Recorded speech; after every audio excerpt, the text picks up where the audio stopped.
بسم اللہ الرحمن الرحیم۔ صرف 5 منٹ کا مدرسہ قرآن و حدیث کی روشنی میں 15 ربیع الثانی۔ نمبر 1، اسلامی تاریخ۔ عام الحزن یعنی غم کا سال۔ رسول اللہ صلی اللہ علیہ وسلم کی زوجہ محترمہ حضرت خدیجہ رضی اللہ تعالی عنہا اور چچا ابو طالب ہر وقت آپ صلی اللہ علیہ وسلم کا ساتھ دیا کرتے تھے۔ ایک مرتبہ ابو طالب بیمار ہو گئے اور انتقال کا وقت قریب آ گیا۔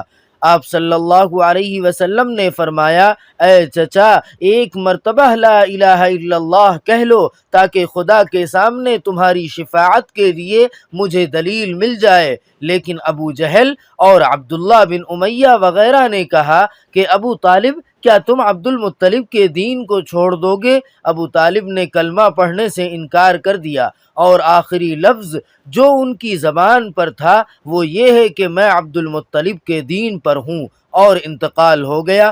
ابھی چچا کے انتقال کا غم ہلکا نہ ہوا تھا کہ اس کے کچھ ہی دنوں کے بعد آپ صلی اللہ علیہ وسلم کی جانثار اور غمخوار بیوی حضرت خدیجۃ الکبریٰ رضی اللہ تعالی عنہا بھی اس دنیا سے چل بسیں۔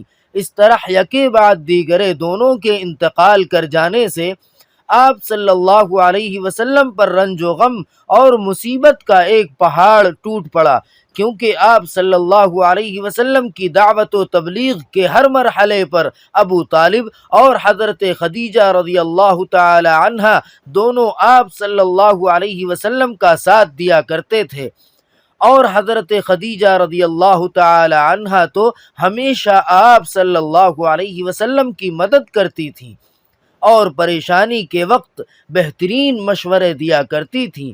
اس لیے دونوں کا ایک سال میں انتقال کر جانا آپ صلی اللہ علیہ وسلم کے لیے بڑا حادثہ تھا۔ اسی وجہ سے آپ صلی اللہ علیہ وسلم نے اس سال کا نام عام الحزن یعنی غم کا سال رکھا۔ نمبر 2، اللہ تعالیٰ کی قدرت۔ سمندری مچھلی۔ جس طرح اللہ تعالیٰ نے ہمارے لیے زمین پر بے شمار غذائیں پیدا فرمائیں، اسی طرح سمندر میں بے شمار قسم کی مچھلیوں کو ہماری غذا بنا دیا۔ لوگ ہزاروں سال سے سمندری مچھلیوں کا شکار کر کے اپنی غذا حاصل کر رہے ہیں، لیکن آج تک مچھلیاں ختم نہیں ہوئیں، اور عجیب بات یہ ہے کہ کھارے اور میٹھے سمندر کی مچھلیوں کے ذائقے میں کوئی خاص فرق نہیں ہوتا۔ بے شک یہ اللہ کی قدرت اور بندوں پر اس کی بڑی عنایت ہے، جس نے ان کے لیے مچھلی جیسی اہم غذا کا انتظام فرمایا۔ نمبر 3، ایک فرض کے بارے میں سچی گواہی دینا۔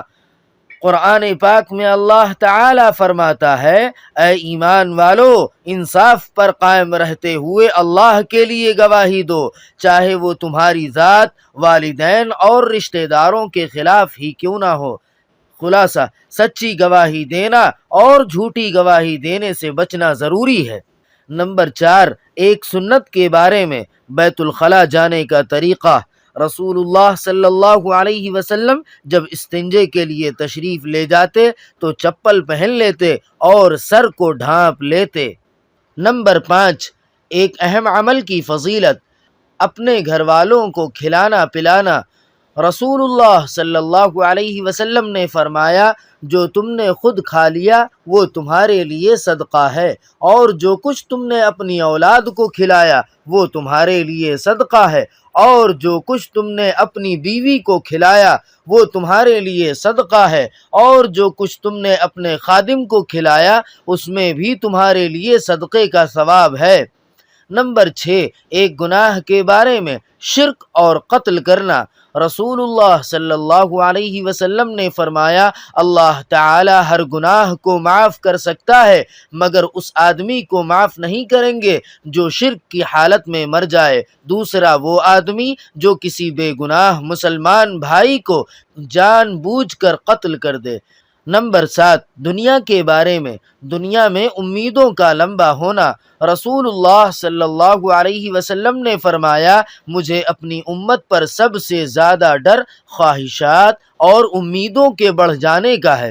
خواہشات حق سے دور کر دیتی ہیں اور امیدوں کا لمبا ہونا آخرت کو بھلا دیتا ہے۔ یہ دنیا بھی چل رہی ہے اور ہر دن دور ہوتی چلی جا رہی ہے، اور آخرت بھی چل رہی ہے اور ہر دن قریب ہوتی جا رہی ہے، یعنی ہر وقت زندگی کم ہوتی جا رہی ہے اور موت قریب آتی جا رہی ہے۔ اس لیے آخرت کی تیاری میں لگے رہنا چاہیے۔ نمبر 8، آخرت کے بارے میں نیک عمل کرنے والوں کا انعام۔ قرآن پاک میں اللہ تعالی فرماتا ہے، جو لوگ ایمان لائے اور نیک عمل کرتے رہے وہ جنت کے باغوں میں داخل ہوں گے، وہ جس چیز کو چاہیں گے ان کے رب کے پاس ان کو ملے گی، ان کی ہر خواہش کا پورا ہونا بھی بڑا فضل و انعام ہے۔ نمبر 9، طب نبوی سے علاج، ہاتھ پاؤں سن ہو جانے کا علاج۔